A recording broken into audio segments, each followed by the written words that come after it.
같이 사도신경 고백함으로 10월 1일 첫째 주일 일부 예배 드리겠습니다.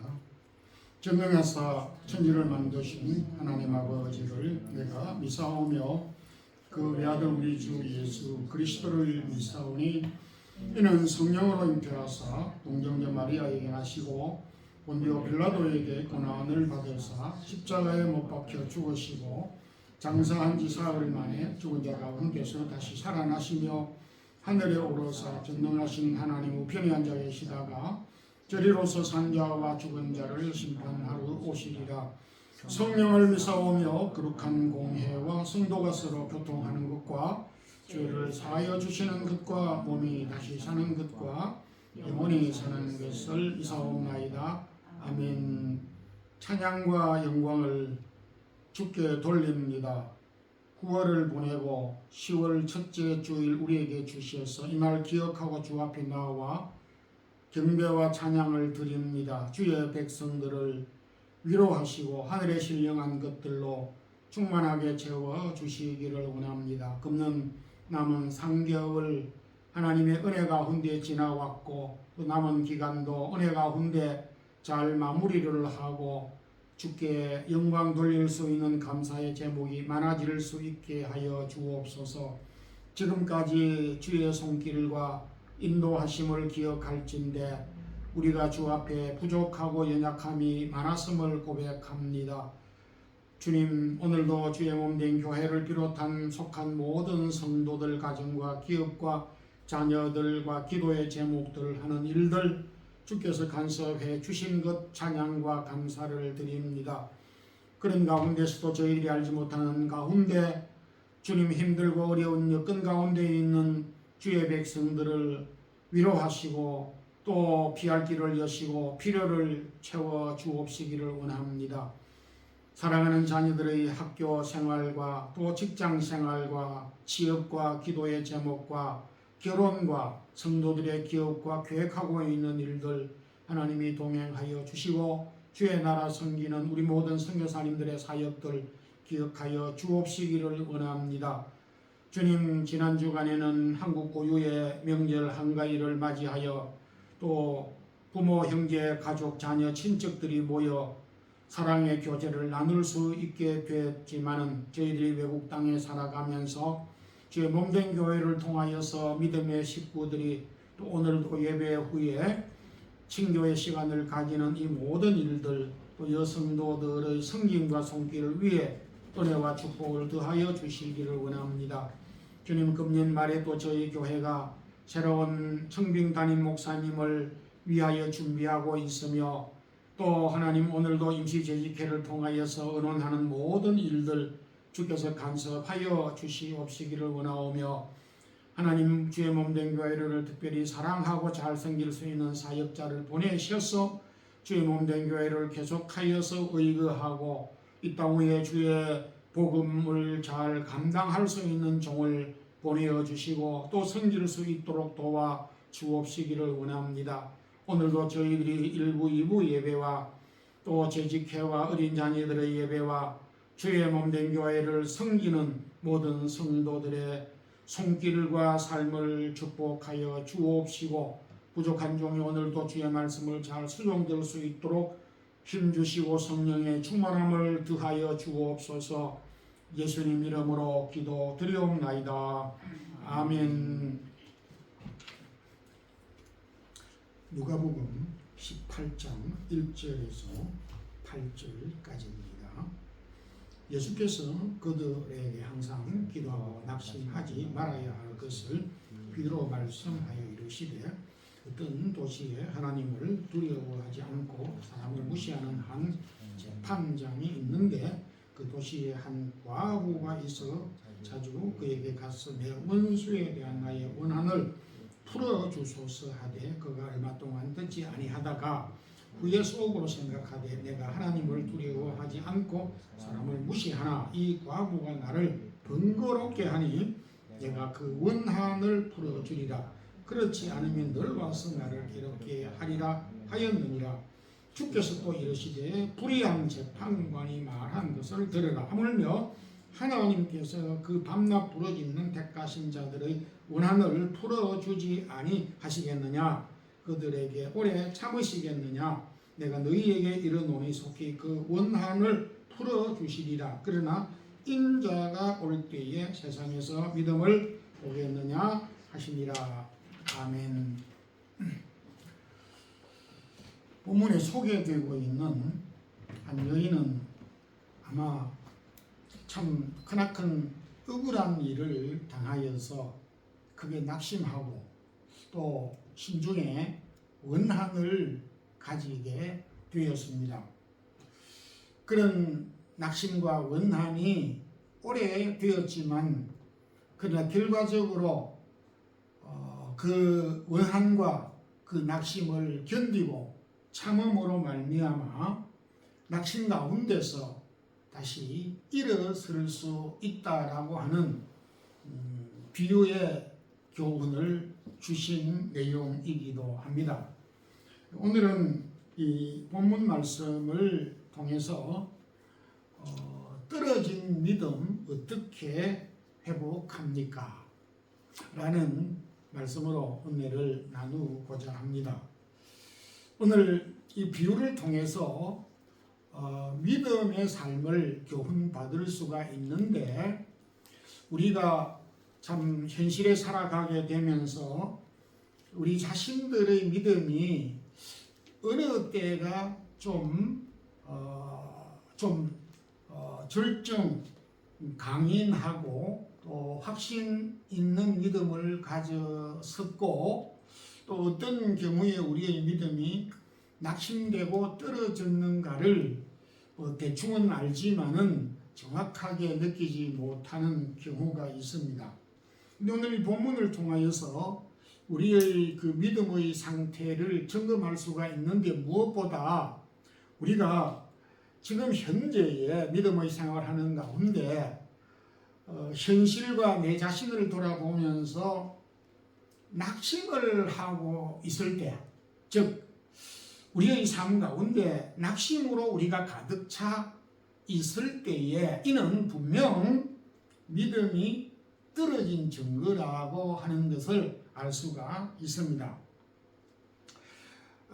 본문에 기록되어져 있는 낙심, 낭만이라고 하는 것은 한자로 표현했을 때에 어떤 소망이 없다라고 하는 그런 뜻이기도 하지만은 내가 기대하고 계획하고 바라던 일이 이루어지지 않아서 몹시 마음이 상한 상태,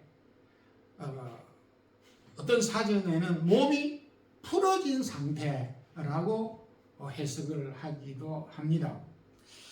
오늘 이 본문에 기록된 한 여인은 낙심할 수밖에 없는 그런 형편 상황에 있었음을 보게 됩니다. 또 낙심할 수밖에 없는 몇 가지 이유를 가지고 있었습니다. 먼저 이 여인은 과부라고 표현을 하였습니다. 좀 과부된 분들에게 직설적으로 표현하는 것이 좀 부담이 될는지는 모르지만은 그래도 이해를 바르게 할 수 있고 또 본문의 말씀을 직설적으로 전달하기 위해서는 성경에 기록되어져 있는 대로 제가 표현을 하고자 합니다. 과부라고 하는 것은 더 이상 설명할 필요가 없지만은 특히 구약에서 객과 고아와 더불어서 가장 약자의 대명사, 가장 약한 자를 표현할 때에 과부, 객, 고아를 언급하고 있는 그런 형편에 있습니다. 그에 비하여서 여기에 본문에 나오는 재판장은 2절에 하나님조차 두려워하지 아니하였고 사람을 무시하는 포악한 그런 재판관이었습니다. 권력을 가지고 있는 사람이 하나님을 두려워하지 않고 사람을 발 아래로 생각하고 무시하는 이런 재판관과 이 과부의 입장을 놓고 보면 극과 극의 상태에 있음을 보게 됩니다. 이 여인은 어떤 억울한 일을 당하였기에 자기 마을에 자기 지방에 있는 재판관에게 찾아가서 매번 자신의 억울한 일을 해결해 달라고 요청을 하였지만은 안하무인격으로 매번 거절을 당하였음을 보게 됩니다. 4절에서 그가 얼마 동안 듣지 아니하고 라고 하는 내용을 볼 때에 매번 수차례 거절을 당했음이 확실합니다. 오늘 이 여인이 낙심하게 된 경우는 자신이 너무 억울하고 또 이 부분에 대하여서 마음에 뭉쳐져 있는 이것을 해결하기 위해서 고심하고 노력했음에도 매번 그 시도가 꺾여졌을 때에 기대에 미치지 못하였을 때에 낙심하고 낭망하게 될 수 있었음을 보게 됩니다. 이와 같이 오늘도 우리가 현실을 살아가게 되면서 여러 낭망하고 낙심하는 이유와 이 조건들이 많이 있겠지만은 그 대표적인 것 가운데는 내가 꼭 하고자 하는 일들이 성취가 되지 않았을 때에 그것도 한 번, 두 번 시도를 하고 끝난 것이 아니라 뭐 3번도, 4번도, 5번도 여러 차례 시도를 하였지만 매번 이루어지지 않을 때에 저를 포함해서 모든 사람이 힘이 빠지게 되고 낭망하게 되는 것입니다. 시험을 칠 때마다 불합격을 하고 하는 사람마다 잘 안 되고 소개팅을 갈 때마다 늘 퇴짜를 당할 때에 어느 사람이고 기분 좋아하고 희망을 가지고 얼굴에 만면의 기쁨을 띌 사람이 누가 있겠느냐 하는 것입니다. 뭐 좀 된 이야기입니다만은 한국 보도를 제가 본 기억이 납니다. 69살 된 사순 할머니가 그 전부터 운전 면허증을 꼭 따야 될 일이 있었던가 봅니다. 근데 이 할머니는 운전 면허증을 따기 위해서 운전 면허 시험을 몇 번 시도를 하였느냐 하니까 100번, 200번, 500번, 600번, 800번, 900번이 아니라 949번까지 쳤는데 모두 낙방을 했습니다. 그 시험을 치기 위해서 이렇게 돈을 지불해야 되는데 그 돈만 5천만 원인가 들어갔다 그래요. 믿을 수 없는 사실이 한국에서 일어났습니다.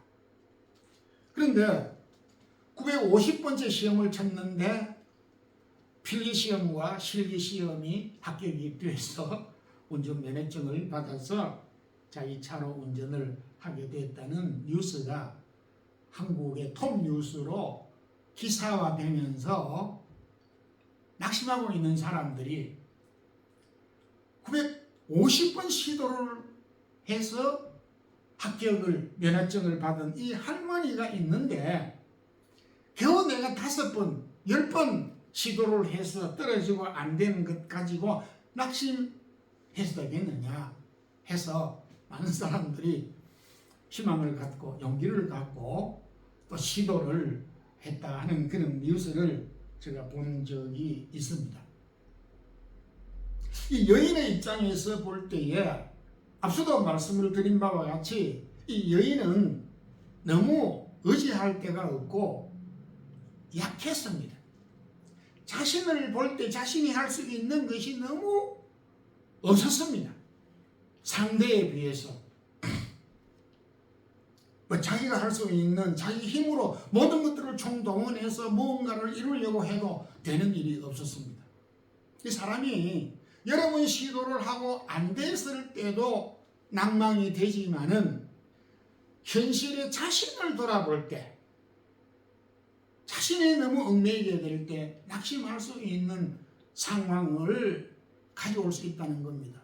내가 뭐 배운 것이 있나, 내가 가진 것이 있나, 내가 뭐 나이가 젊나, 내가 남보다 뭐 뛰어난 게 뭐 있나? 내가 뭐 잘하는 것이 뭐 있나? 그러니까 나를 자꾸 돌아볼 때에 나는 안 돼. 이렇게 이제 포기하고 낭망하게 될 수 있다라는 것입니다. 시편 42편 5절을 보면 이 시는 고라자손의 시인데 내 영혼아 내가 어찌하여 낭망하며 어찌하여 불안해하는고 하나님을 바라라고 하는 이런 시가 42편 43편 두 장에 걸쳐서 기록이 되고 있는데 거기에 기도의 특징은 내가 라고 하는 1인칭 단수가 무려 51번 두 장에 걸쳐서 내가 나라고 하는 것을 51번 기록을 하고 있습니다. 그러니까 이 고라자손도 그 시대에 자신을 돌아볼 때에 내가 나를 돌아볼 때 내가 염려하지 않을 수가 없고 낭망하지 아니할 수가 없고 불안해하지 아니할 수가 없다 라고 하는 것을 철저하게 고백을 하고 있습니다. 찬송가 585장 마르틴 루터가 그 작사한 찬송가 내 주는 강한 성이요라고 하는 2절에 내 힘만 의지할 때에 내 힘만 의지할 때 피할 수밖에 없지만은 패할 수밖에 없지만은 이라는 가사가 있습니다. 내 힘만 의지하면은 내가 패할 수밖에 없다라고 이렇게 고백을 하고 있습니다. 그래서 우리가 살아가게 될 때에 매번 시도했을 때 이루어지지 않았던 것을 보고 내 자신을 돌아보면서 현실을 비교할 때 낭망할 수 있다라고 하는 것을 인정할 수밖에 없습니다. 잠언 24장 16절에 대저 의인은 7번 넘어지나 다시 일어나려니와 라고 말씀하였습니다.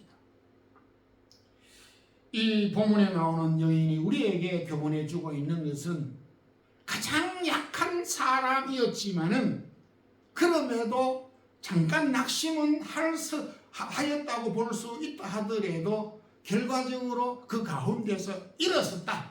낙심 가운데 낙심을 들고 다시 새 힘을 얻었다라고 하는 교훈을 우리에게 주고 있으므로 의인은 비록 7 넘어질지라도 8번째 7.8기의 삶을 살 수 있다는 것을 우리에게 교훈해 주시기에 여러 성도 여러분들이 낭망 중에 무슨 일로 낭망 중에 있다 할지라도 그 가운데서 믿음으로 다시 일어설 수 있기를 진심으로 소망합니다.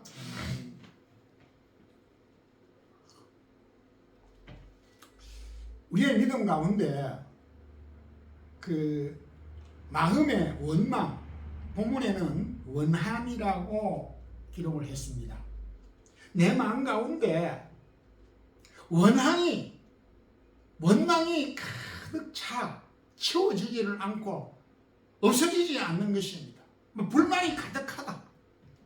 우리가 보통 가족 간에 부모들이 아이들 보고 너는 왜 그렇게 불만이 많아? 매사에 불만이야. 이런 표현을 쓰는 경우가 있습니다. 우리 성도들의 경우도 우리 마음속에 원함이 가득 채워져 있을 때에 이거는 분명 우리의 믿음이 떨어진 것입니다. 대체로 우리 한민족은 한이 많은 민족이다. 그렇게 말을 하곤 합니다. 그래서 여자가 한을 품으면은 온 6월에도 그 한더운 여름철에도 서리가 내린다라고 하는 그런 말이 있는 것처럼 대다수 많은 사람들이 한이 많은 것이 분명하기도 합니다. 한국 민요나 노래, 흘러간 대중가요 속에서도 이런 한 맺힌 노래 가사들이 차고 넘칩니다. 가수 조용필 씨가 한 500년이라고 하는 노래를 지어 불렀는데 그 첫 번째 가사를 보면 이렇게 시작이 됩니다. 한 많은 이 세상 야속한 니마 정을 두고 몸만 가서 눈물만 난다. 연인 사이에도 이렇게 사랑을 이루지 못하여서 원한에 맺히고 있는 것을 보게 됩니다. 원한을 사기도 하고 주기도 하고 받기도 하는데 대체적으로 원한은 과거의 어떤 아픔이나 가난이나 손해나 질병이나 또 열등감 같은 것들이 겹쳐서 반복되고 일어나는 경우가 있습니다. 각자의 사정, 형편사 따라서 다소 다르지만은 공통분모가 있다라는 말씀입니다. 그런데 이러한 그 원망과 원한은 대체적으로 우리 동양과 유교 문화와 또 우리 한국의 정서는 이 원한을 대가품으로 그 원한을 풀려고 하는 그런 시도를 많이 해왔습니다. 소설이나 드라마나 영화나 이런 가운데서 보게 되면 부모가 자식에게 내가 죽거들랑 저 사람의 원한을 갚아다오 이렇게 유언을 남기면서 세상을 떠나는 그런 예들도 많이 볼 수가 있습니다. 이것은 정말 원한은 또 원한을 놓고 그러기 때문에 옳은 해결 방법이 아니라고 하는 것을 잘 알고 있으면서도 숱한 세월 동안 반복이 되고 있습니다. 그런데 오늘 이 본문의 여인은 어떤 재산을 빼앗겼는지 큰 손해를 당한 것이 분명합니다. 그래서 내 원수에 대한 나의 원한이라고 직시를 하고 있습니다. 그 원수가 있었고 그 원수라고 하는 것은 나에게 깊은 아픔과 나에게 피해를 골수에 사무치는 피해와 아픔을 내가 주었기에 나의 원한을 갖도록 했던 원수다라고 했는데 여기 원한이라는 말을 무려 4차례나 언급을 하고 있다는 점에서 아무튼 이 여인은 뼈에 사무치는 큰 원한을 가지고 있음이 분명해 보입니다. 그런데 본문의 이 여인은 그 원수에 대한 자신의 그 원한을 그에게 그 원한을 주었던 그 사람에게 원한을 갚으려고 찾아가서 막 몸부림치고 그렇게 원한을 갚으려고 하지 않고 재판장에게 찾아갔습니다. 재판장에게. 자기에게 원수는 별도로 있습니다. 근데 원수에게 찾아가지 아니하고 그 원수의 원한을 갚아달라고 재판장에게 우리 오늘식으로 표현을 하면 합법적으로 해결을 하려고 이렇게도 볼 수 있습니다만은 오늘 그냥 7절에 보게 되면 하물며 하나님께서 그 밤낮 부러지는 택하신 자들의 원한을 풀어주지 아니하시겠느냐. 이 말씀은 비유의 말씀으로 사람이 아닌 우리가 원한을 가질 때에 원한을 사람에게 갚는 것이 아니라 하나님께 가지고 나아가야 한다라고 하는 교훈을 주신 것입니다. 우리가 일반적으로 답답하고 억울한 일을 당하고 원한을 가지게 되면 사람을 찾아가게 됩니다. 시집간 딸은 시집을 가서 그 시갓집에 아픔이 있고 힘이 들면은 맨날 친정 엄마한테 전화 걸고 또 친정에 찾아오고 그래서 하소연하고 했던 그런 모습을 떠올릴 수가 있습니다. 일면 이해는 될 수 있지만 그렇다고 친정 엄마가 시집살이를 대신해 줄 수 있는 것도 아니고 스트레스는 풀어설 수 있을 수 있겠지만은 해결을 할 수가 없는 것입니다. 사무엘상 1장 10절에 믿음의 사람 한나는 비방과 편견과 오해를 무척 많이 받았습니다. 너무 서글펐습니다. 자식을 갖지 못한 그 이유 때문에 그는 많은 오해를 받았습니다. 마음이 아팠습니다.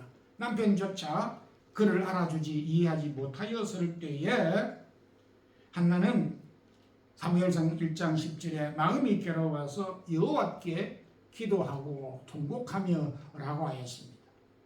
원한과 아픔과 고통이 있을 때에 사람에게 찾아간 것이 아니고 나를 괴롭게 한 그 사람에게 달려가서 원한을 갖겠다고 그냥 때를 쓰는 것이 아니고 하나님에게로 나아갔다라고 하는 것을 보여주고 있습니다. 오늘 주님께서 이 누가복음 18장 과부의 비유, 불의한 재판장 비유를 해주신 것은 오늘날 이 땅 위에 사는 많은 그리스도인들도 왜 원한이 없겠으며 왜 이 억울한 일을 당한 일이 없겠습니까? 그럴 때에 우리가 매번 실패하는 것은 사람에게 제발 좀 찾아가지 말라는 것입니다. 그 사람이 나를 억울하게 했다고 해서 그 사람의 원수를 갚는 것으로서 내가 그 원한을 갚으려고 하지 말라라고 하는 것입니다. 그럼에도 오늘도 매번 많은 우리의 가슴 속에는 사람에게 달려가고 그 원한을 되갚으려고 해결을 하려고 하는 경향이 너무나 많다라고 하는 것입니다. 히브리 10장 30절에 보게 되면 원수 갚는 것이 내게 있으니 내가 갚으리라. 하나님께서 그렇게 말씀을 하셨기 때문에 우리가 격동이 일어나고 갈등이 있을 때에 하나님에게 찾아가야 되는 것입니다. 하나님께 맡김으로 억울한 일을 원한을 떨쳐버릴 수 있다는 그런 확신을 가지고 여러분들이 상한 마음, 억울한 일, 마음에 답답한 일이 있을 때 좀 더 가깝게 하나님께 나아가는 우리 성도들이 되기를 소망합니다.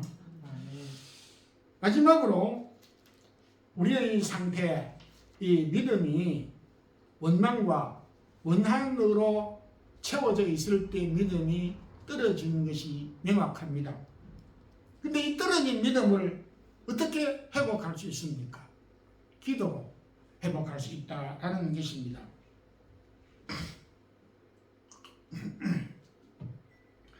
기독교 대표적인 화가 그 네덜란드의 렘브란트가 있습니다. 아주 유명한 그 화가로서 우리에게도 잘 알려져 있습니다. 주로 성경을 배경으로 성화를 많이 그린 작가로서 유명한데 마가복음 4장을 배경으로 폭풍 가운데 제자들이 배를 타고 가다가 예수님과 더불어 배를 타고 가다가 풍랑을 만나서 배가 뒤집혀지려는 그 마가복음 4장에 있는 내용을 그림으로 형상화하였습니다. 이 렘브란트가 마가복음 4장을 어떻게 이해했는가는 그림에서 잘 나타나 있는데 그 그림의 내용을 보게 되면 폭풍이 너무 커서 배가 절반은 바다에 들어가 있고 절반은 겨우 바다 위로 수면 위로 45도 각도로 조금 나와 있습니다. 금세 바다 밑으로 들어갈 그런 형국으로 그림이 그려져 있는 가운데서 제자들이 겁에 질려가지고 허둥지둥하면서 산을 쳐다보는 사람, 바다를 쳐다보는 사람, 팔을 벌린 사람, 땅을 엎드리고 있는 사람, 돛대를 붙잡고 있는 사람, 아우성 소리를 지르고 있는 여러 사람, 그리고 또 한 부분에 있는 사람은 저 고물에 주무시고 있는 예수님에게 막 달려가서 예수님을 마음에 이렇게 깨우는 그런 제자, 성경에 있는 그 모습대로 그렸습니다. 그런데 이 배 안에는 분명히 13사람이 탔습니다. 12제자와 예수님. 그러면 지금 13사람인데 숫자를 헤아리 보면 13사람이 아니고 14사람이 있습니다. 한 사람은 왜 추가됐느냐? 렘브란트 자신을 그 안에 넣었습니다. 나도 똑같다 이 말입니다. 나도 이 배 안에 탔으면 12제자하고 똑같다 이런 뜻입니다. 그런데 거기에 아주 미세하게 자세히 보아야 보일 수 있는 딱 한 사람이 저 배 끝에 기도하는 장면을 포착할 수가 있습니다. 자, 예수님 빼고 렘브란트를 포함해서 13사람이 폭풍을 만났을 때 12사람은 모두 정신이 나갔습니다. 경황이 없었습니다. 낙담하고 당황하고 방황하고 어쩔 줄을 몰라 하고 아우성을 치고 그렇게 할 수밖에 없는 것이 오늘 저와 여러분의 모습이기도 합니다. 근데 렘브란트는 우리에게 어떤 메시지를 전해주고자 했느냐 하니까 이런 고약한 현실을 살면서 어렵고 힘들고 고난이 왔을 때에 기도하는 사람, 기도로 이 문제를, 기도로 이 어려움을, 기도로 이 원망과 이 낭망을 풀려고 해결하려고 하는 사람이 너무도 적다라고 하는 것을 우리에게 시사해 주고 있다. 굉장히 영감이 있는 그림입니다. 굉장히 우리에게 주는 메시지가 큽니다. 그렇습니다. 그 현실 가운데 이것이 그대로 적나라하게 우리에게 적용이 됩니다.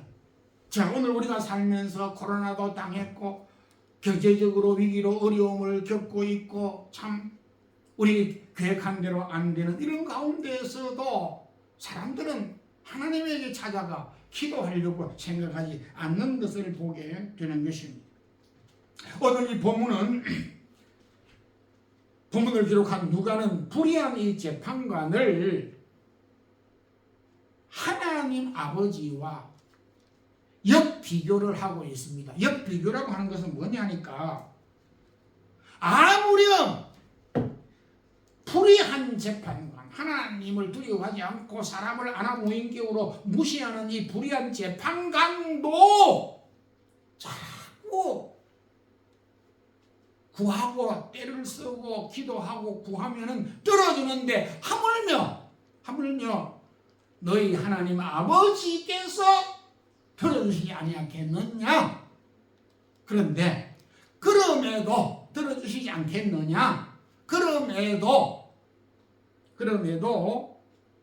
하나님께서 너희의 기도를 들어주실 것이라고 믿고 기도하는 사람, 그 믿음을 가진 사람을 보겠느냐? 이렇게 이야기하고 있습니다. 마지막에 그렇게 결론을 내리고 있습니다. 내가 너희에게 이르노니 속히 그 원한을 풀어주시리라. 그러나 인자가 올 때 세상에서 믿음을 보겠느냐?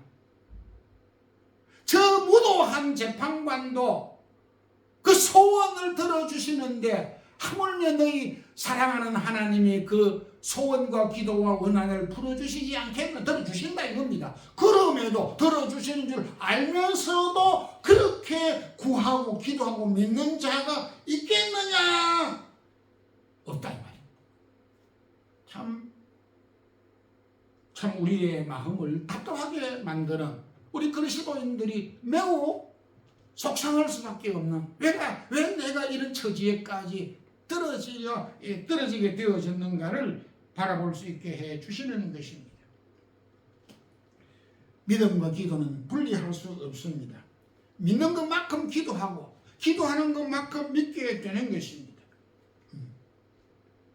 기도가 곧 믿음이고 믿음이 곧 기도라고 하는 것을 우리에게 말씀해 줄 수밖에 없습니다. 바꾸어 말씀하면 기도하지 않는 것은 믿음이 떨어졌다는 것이고 떨어질 수밖에 없다는 것이고 믿음이 떨어졌을 때에 다시 일어나는 것도 믿음이 일어나는 것도 기도로 다시 회복하고 일으킬 수 있다라고 하는 것을 우리에게 교훈해 주고 있습니다. 매우 소중한 신앙의 원리이기도 합니다.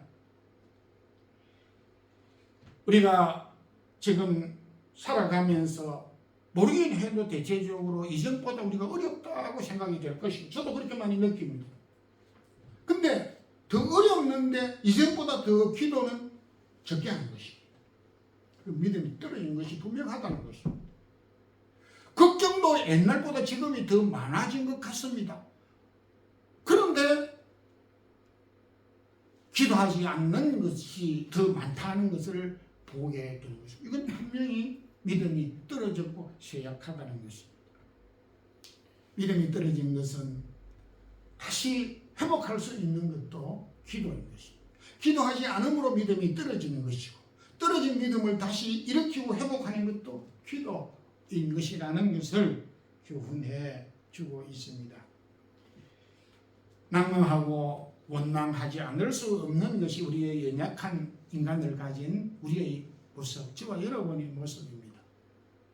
그럼에도 기도로 믿음을 다시 일으키고 회복할 수 있다고 교훈을 해 주셨습니다. 우리의 삶 가운데 낭망하고 원망으로 믿음이 떨어졌을 때에 다시 기도로 우리의 믿음을 회복하는 우리 성도들이 되기를 주님의 이름으로 축원합니다.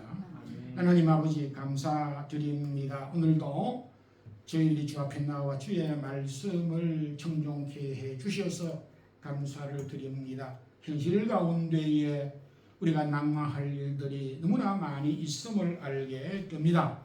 환경을 보고 우리 자신들을 돌아볼 때 낭망하게 되고 또 여러 가지 원한에 사무칠 수 있을 것을 우리는 부인하지 못합니다. 그럼에도 우리의 믿음이 떨어졌을 때 다시 기도로 믿음이 회복될 수 있다는 가능성을 보여주셨습니다. 주여 우리 자신들을 성찰해 보면서 떨어진 믿음을 다시 주님에게 나아감으로 회복하는 우리 모든 성도들 되게 하옵소서.